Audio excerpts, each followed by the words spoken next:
as the Steelers get ready to play the Browns this week, the Steelers rookies have gone from not starting and not getting a lot of time and everyone asking questions to now being focal points on both sides of the ball. What's changed? We'll talk about that here in the North Shore Drive podcast from the Pittsburgh Post-Gazette. I'm your host, Chris Carter, here with Ray Fittipaldo. That and a lot more. It's going to be a fun episode. Let's get into it.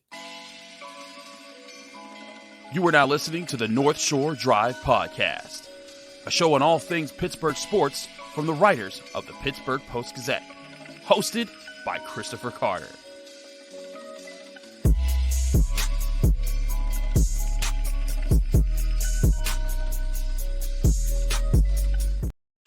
Hello and welcome to the North Shore Drive podcast from the Pittsburgh Post-Gazette. I'm your host, Chris Carter. He's Ray Fittipaldo. We're both of the Pittsburgh Post-Gazette. Thank you for tuning into this show. It comes on every Monday, Wednesday, Friday, and sometimes Saturday here on the Post-Gazette Sports Network. You can come and enjoy all the content that comes out daily from that network right here on your favorite podcasting app or on YouTube. Like this video if you enjoy it. Subscribe to this channel to get all of the daily content and, again, the Monday, Wednesday, Friday episodes from the North Shore Drive podcast. As always, we're brought to you by Mike's Beer Bar, the best bar in all of Pittsburgh. When you get down to Mike's Beer Bar, you'll see what I'm talking about when you see that they have over 500 different available beers at any time, 300 of those beers being local and 80 of those local beers being available on tap. With over 20 televisions, they're the best place to catch sporting events, and you can try the amazing food options there too. We'll have more on them later. Ray, one thing that is apparent right now, and if you had told Steelers fans this a month ago, they might not have believed you, but the Steelers are playing their rookies. Not just playing, they're starting them in significant snaps. And I'd even argue they're contributing in a very positive way. It's not just an emergency start. It's these guys are playing well start. What do you see in your analysis of how the rookies have sort of come on at the middle part of the season? Yeah, I think big picture-wise, I think you have to give credit to Mike Tomlin and his staff for not pulling the trigger too soon. I think they made the decisions at the right time to get those guys in because they're thriving. Now, you could make an argument that they should have been in there earlier. We'll never know the answer if that was the right decision or a wrong decision, but I mean, look at what's taken place. You know, Joey Porter basically shutting down DeAndre Hopkins a few weeks back in the Titans game. Since Broderick Jones has been the starter at right tackle, they're averaging 185.5 yards per game. I know it's not all him, but he's a big part of it. You heard Mike Tomlin talk about it yesterday with his athleticism, pulling him, getting him out in space. It makes a huge difference for the run game. And I think most importantly, the emergence of Keeanu Benton. I think 6 tackles in that game against the Packers, Chris. I thought he had a half a sack. They gave a full one to TJ. But, you know, beyond that, he played more snaps than any other defensive lineman in that game. So they're trusting him more and more. And you heard Mike Tomlin talk about him yesterday, basically effusive in his praise of the young rookie out of the University of Wisconsin. So, not only are they starting, Chris, but they are thriving right now. And thriving in ways that are really helping the Steelers. Keeanu Benton playing high snaps and also just being highly involved. I mean, you look at how he's played in some of these games. He may not have a huge sack numbers or anything, but he's you can see on tape he's coming through. He had 6 tackles against the Packers. That's not in lining up in the middle part of the field. That's nothing to sneeze at there. He's been an asset there. The Steelers have talked about for years. He also hit the quarterback twice during that game and had a pass that he swatted.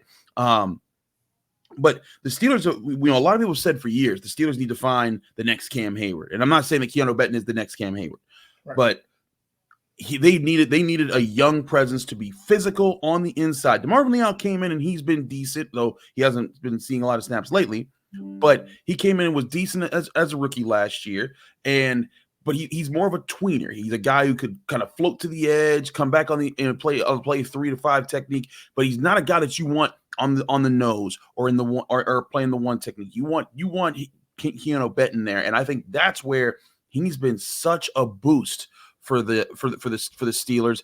And again, going from going from all the rookies, and even throwing in Darnell Washington, though he's not as impactful as the others. He's been starting instead of Pat Freiermuth, and when he's on the field, he's not getting a lot of targets, but he's blocking well, and that has been an asset for the Steelers.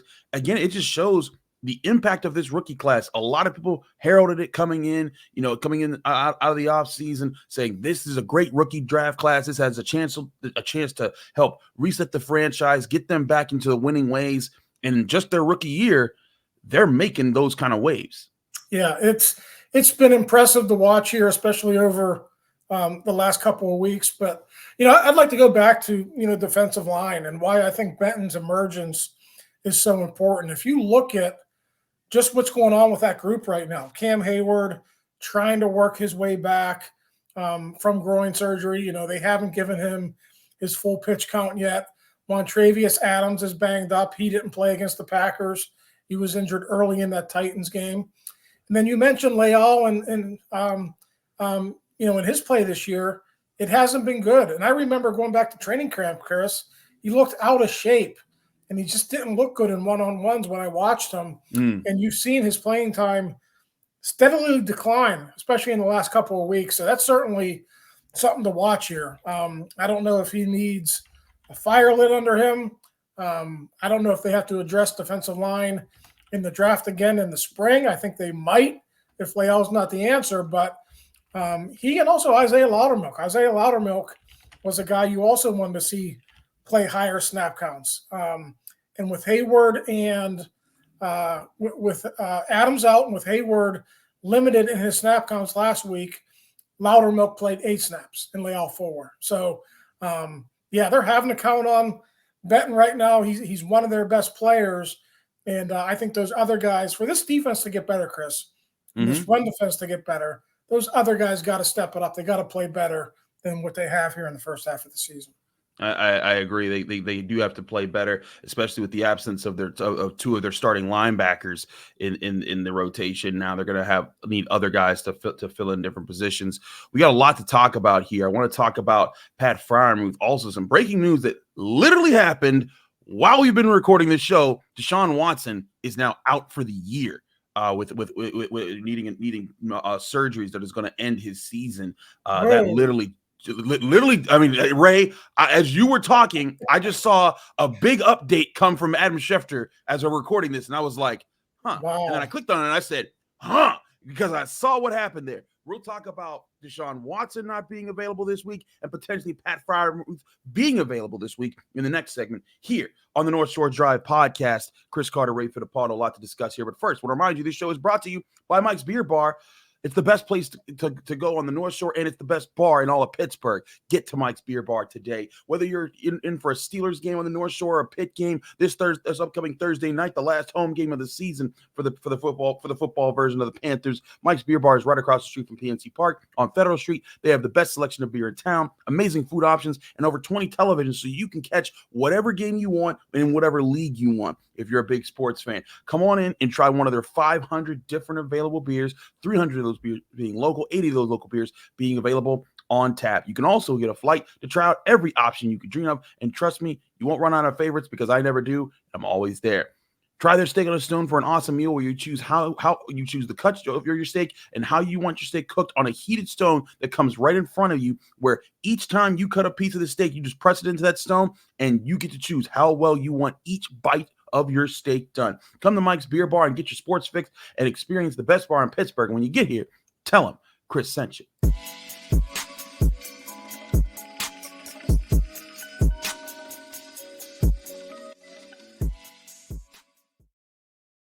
We're back here on the North Shore Drive podcast from the Pittsburgh Post-Gazette. I'm Chris Carter. He's Ray Fittipaldo, and Ray is probably trying to catch up like I am with what just happened to us. We literally sat down and we recorded this very early Wednesday morning. We both wanted to get to the facility today, talk to the Steelers in the locker room, get all that done. And literally Adam Schefter comes out, breaking news, Deshaun Watson. I guess there's also a statement from the Browns. They released it, and they pointed out like, hey, Deshaun Watson, though he finished the game strong against the Ravens, our medical staff determined he needs multiple surgeries. He's out for the year. So now the Browns will be down their starting quarterback on top of they've already been missing Nick Chubb since the first Steelers game. Yep. And now they're going to be down their starting quarterback, Deshaun Watson, which most likely means they go back to probably P.J. Walker or Dorian Thompson-Robinson, the guy who Pitt beat in the Sun Bowl last year out of UCLA. Ray, we'll get to Pat Freiermuth. That's who we were planning on talking about this segment, but we got to roll with the punches, baby. What does this do to the Browns? Because Deshaun Watson, though he's their starting quarterback, he's the guy they paid for a lot this year. He's been very up and down this year, even when he's been healthy. I mean, Chris, it's so strange. I mean, he struggled in the first half, but what was he, 15 for 15? Yeah. In the second half in that 33-31 victory. Mm-hmm. And there's just been weird stuff all year up there with his injuries. It was kind of like almost my perception was like he was calling the shots on when he could play and when he couldn't play. So I know the Browns came out with a statement here, but man, you perform at that level in the second half, you lead your team to a win, and then you're going to shut it down and have surgery. Listen, I'll believe the Browns on what they said, but that's just a really, really strange circumstance. It is a strange circumstance, and I'm still at a loss here because Deshaun Watson, like he finished strong. I mean, who knows? Maybe it was like like the doctors are like, listen, you are putting yourself at serious risk, and this could be the Browns saying, look, this year would be great, but we invested like what $230 million guaranteed into this guy. Imagine if he were to play this year and whatever injury he has right now has a high risk of doing something that would impact the rest of his career, then they would still owe him all that money, and he would have he would have not even played a complete season in the NFL. But to your point, Deshaun Watson has been a tough quarterback. At certain times for the for the Browns. We talk a lot about Kenny Pickett in the fourth quarter. You know who has the best passer rating of any quarterback in the fourth quarter this year? It's Deshaun Watson. In the fourth quarter, he hasn't thrown a touchdown. That's crazy enough. But in the fourth quarter, he's 23 of 29 for 322 yards. No, he does have 3 touchdowns. Excuse me. I was looking at the rushing column here. We're operating on the fly right now because we had no idea this was coming. But in the fourth quarter, he is 23 of 29 on the season for 322 passing yards, 3 touchdowns, no interceptions. He has been sacked 5 times, but that's a passer rating of 147.4. The only player in the NFL that have a better passer rating in the fourth quarter is Taysom Hill, because he only passed 3 times because he's Taysom Hill and the Saints use him in the way that he is used. But to me, that is a big blow to the Browns. And I know some Steelers fans are like, well, he did, kind of commit to, several turnovers in the Steelers' first game. Without those turnovers, the Steelers don't win that game. And I hear you on that, but this is still the guy the Browns invested to build around. And for now them to not have him and figuring this out middle of the week, like this announcement coming out Wednesday morning, playing the Steelers, a huge game for the Browns and a huge game for both teams, because while the Bengals and Ravens are playing on Thursday night and everyone's looking at, will the Ravens build on their lead? Will they bounce back from their loss to the Browns? Or will the Bengals, will they be able to keep up with the Steelers and the Browns? The Browns have a chance for, if the Ravens lost this week and they won, they'd be the team everyone looking at like maybe they can win the AFC North. But now you're missing your starting quarterback. You're dealing with multiple injuries, and this could be a seriously tough time for the Browns to lose your starting quarterback about to play your rivals in a rematch at home. Yeah, you know what he didn't do in the fourth quarter in week 2? Protect the football. That's very true. Yep. He got strip sacked. So, I mean, it's the stats are the stats. I'm sure he's done well in the fourth quarter, but, TJ Watt returns that fumble 16 yards. That's ball game right there. That's why the Steelers won that game. But to your point, the Browns, I give them credit with Bill Callahan as their offensive line coach. They've still been a good running team since Nick Chubb went down with that injury in week 2. They kind of do it by committee now, but they're still a good run team. The Steelers saw what Ford can do. He ripped off 60-yard run or whatever that was in week 2. So they're not going to be a pushover now. No, they're not. And I would make the argument, Chris, we've kind of seen their defense come back down to earth now. Really kind of coincided with Watson's return. Maybe this ratchets back up. Okay, we got to get back on our P's and Q's now. We got to start shutting teams down again because P.J. Walker is our quarterback, and we might have to win 19-17 instead of 33-31. So I don't know if they could turn it on again like that. I mean, they might be able to against Kenny Pickett and the Steelers, but this really, I think it changes the course of their season, but they did win some games with P.J. Walker as their quarterback too. So I don't want to totally discredit him as a backup quarterback. Right. They've won games whether Watson's been in there or not. So I think bottom line, I still think this is going to be a really tough football game for the Steelers in Cleveland on Sunday. No, I'm right with you. I mean, P.J. Walker came in against the Colts. They won that game 39-38. Even with him completing less than 50% of his passes, they lost when he had to play against the Seahawks. But that he was their starting quarterback when they beat the Niners. 19-17, playing that kind of football that you're talking about there.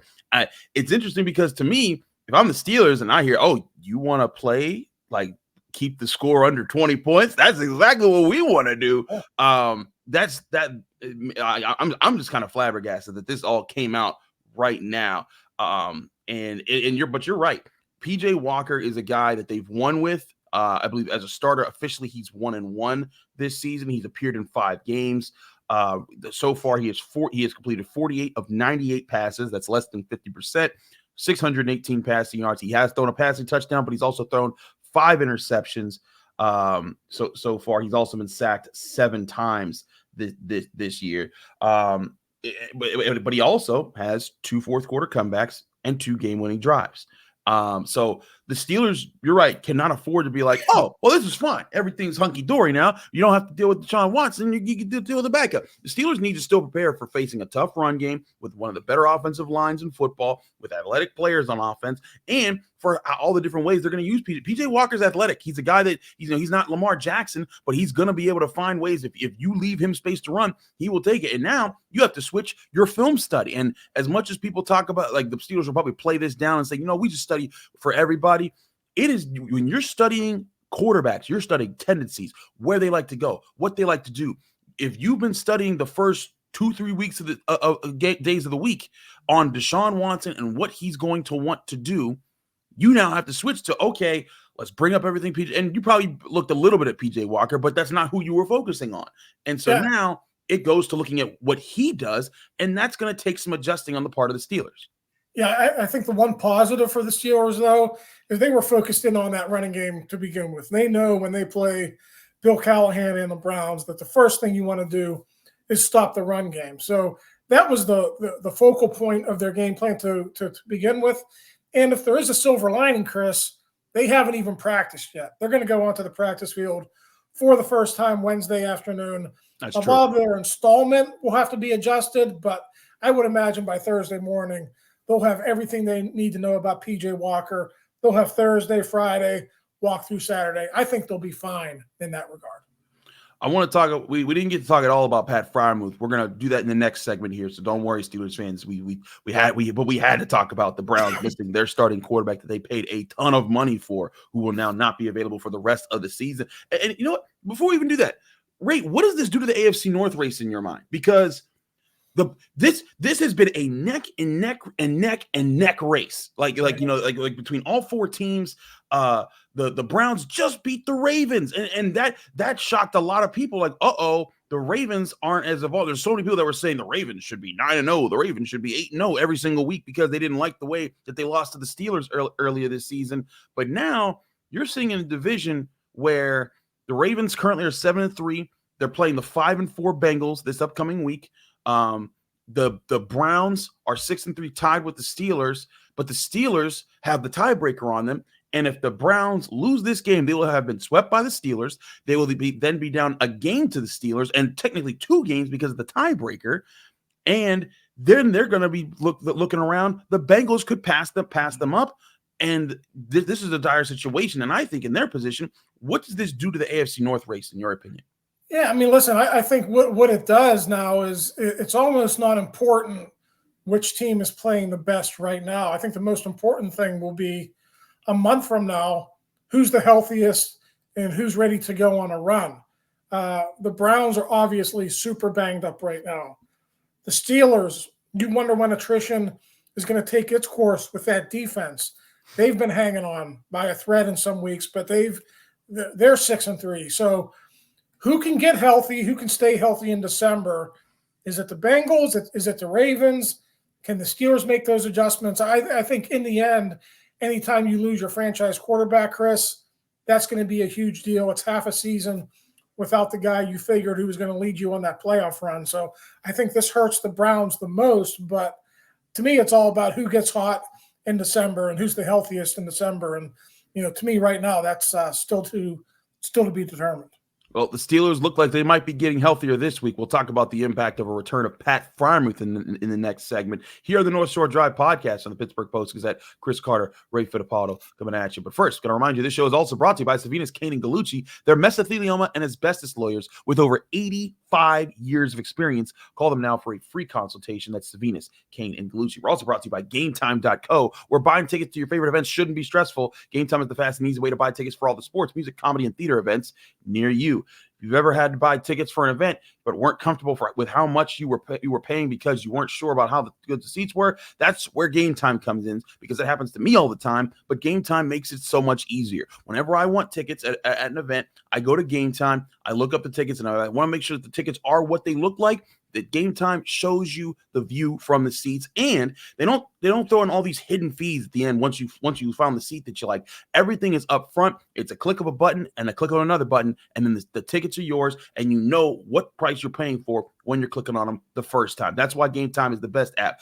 to buy your tickets on right now. Even if you're running late on an event, Game Time will let you buy a ticket to buy tickets up to an hour after the event has started. So running late for that Steelers game and want to find a way to get a ticket, Game Time is your way to go. Same thing for Penguins games or Pitt games right now, or even just local events downtown when you're going to the Arts District or the Pittsburgh Improv in the waterfront. All those different places available with GameTime.co, a website that you can visit, and they have the best price guarantee that can't be beat. If you find tickets in the same section or in the same row for the same event somewhere else for less, Game Time will credit you 110% of that difference. Snag the tickets without the stress with Game Time. Download the Game Time app, create an account, and use code PITTPIT for $20 off your first purchase, or go to the website GameTime.co. Terms and conditions apply. Create an account and redeem code PITTPIT for $20 off. Download Game Time today. Last minute tickets, lowest price guaranteed.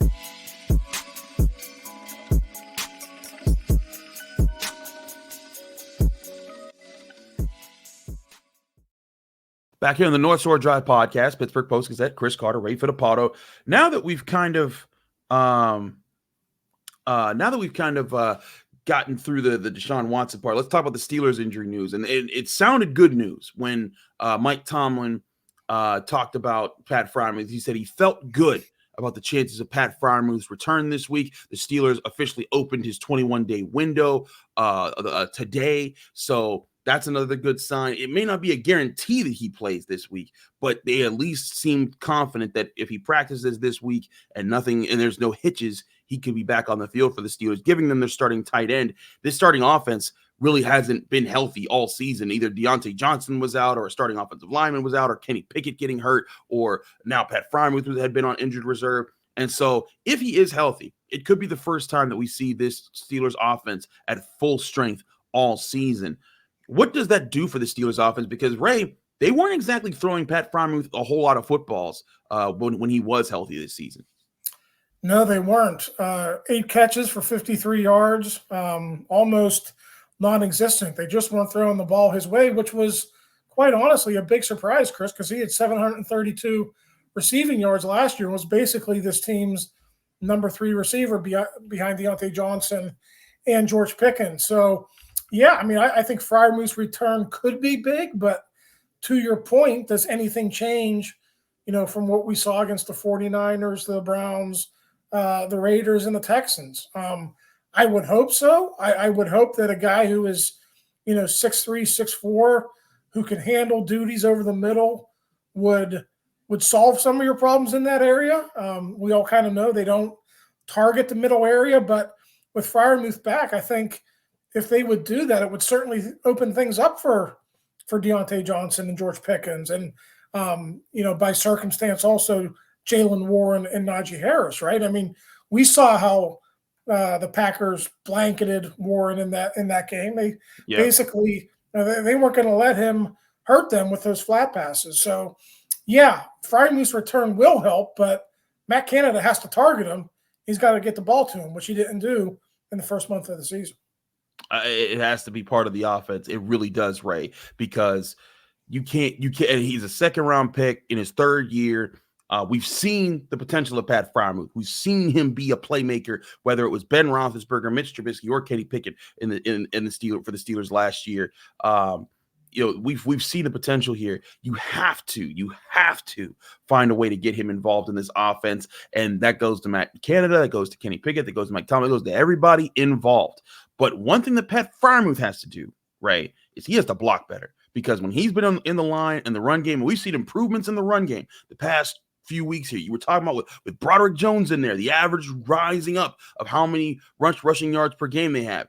Pat Freiermuth has been a liability in the run game as a blocker, and if he's going to be healthy, he has to be better there, or the Steelers have to find a way to involve him in those formations in ways that won't cost the run blocking team. Yeah, I guess the one good thing is that he's probably, after missing 5 games with a hamstring injury, he's probably going to be on a pitch count.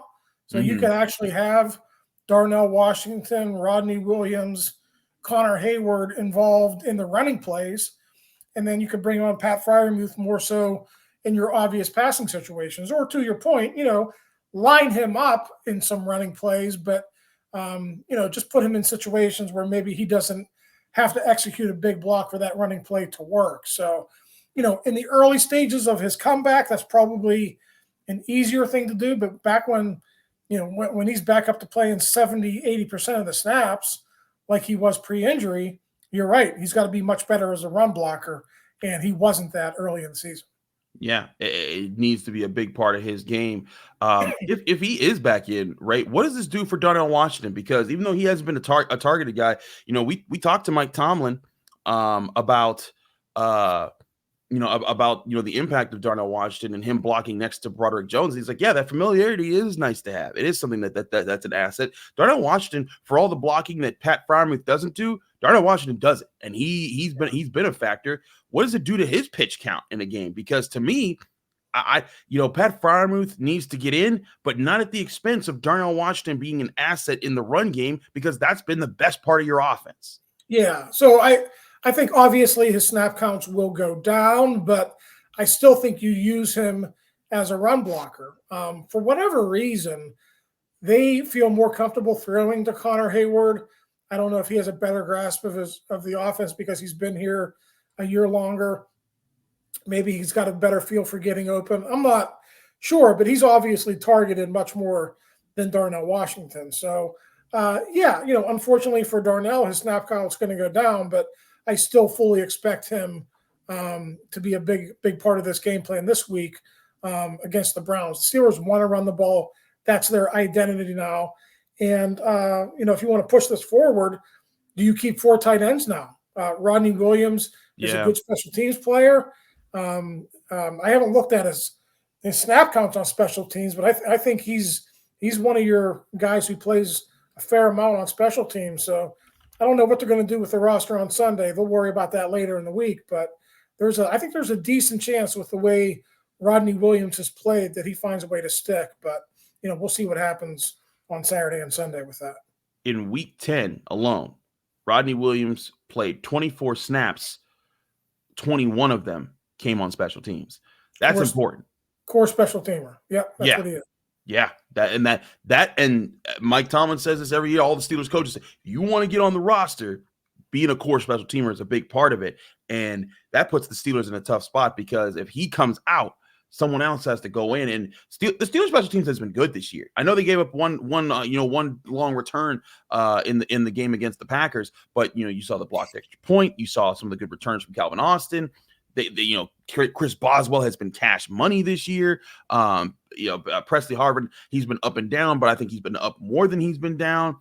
So losing a core special teamer, that could be a tough question here. But all those things we'll start to learn. as we're at the Steelers facility all week long at the Pittsburgh Post-Gazette. He's Ray Fittipaldo. I'm Chris Carter. Read all of our work at post-gazette.com, along with our guys, Brian Batko and Jerry Dulac, who cover the team with Ray. I cover all things Pitt with Noah Hiles. They got a Thursday night football game against Boston College we'll be covering. But to get you ready for the Steelers, do not worry. Brian and I will still be doing our Friday show, getting you ready for that at Mike's Beer Bar. And then we'll also have our Acrisure Fan Advantage, where we talk to a Browns expert that'll go up over the weekend, getting you ready for the big game Sunday in Cleveland. Ray, thanks so much for joining us. Thank you all for joining us here in the North Shore Drive podcast for the Pittsburgh Post-Gazette. Find this show on your favorite podcasting app or on YouTube. Remember, we release daily content that comes out. So whether you're a Steelers, Pirates, Penguins, Pitt fan, Penn State fan, we got all of that content right here for you on the podcast network, but especially, again, this show, Monday, Wednesdays, Fridays, and sometimes Saturdays on the North Shore Drive podcast. We'll see you Friday when I talk about this Steelers-Browns game with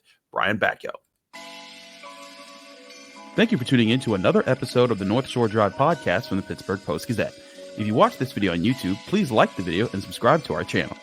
For all the sports coverage from the Post-Gazette that we have to offer, visit post-gazette.com.